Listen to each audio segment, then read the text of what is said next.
Hello everyone, my name is Smile and in this video I'm gonna show you how you can add the subtitles on the movie of MX Player. So to know how you can do this, watch this video till the very end. First of all, go to the Google Play Store and on the top search bar you can simply search for MX Player. Now you can install and update and open this very MX Player on your device.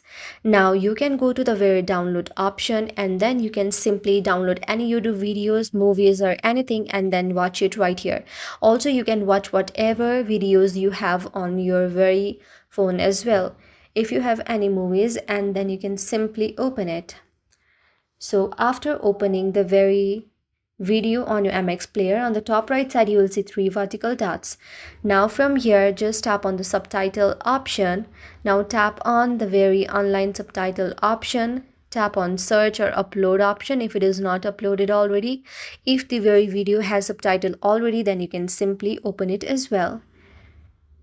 So that's how you can get the subtitles on your MX player. I hope you like the video. If you like the video, then please do hit a thumbs up and subscribe button and also comment in the comment section below. Thank you for watching.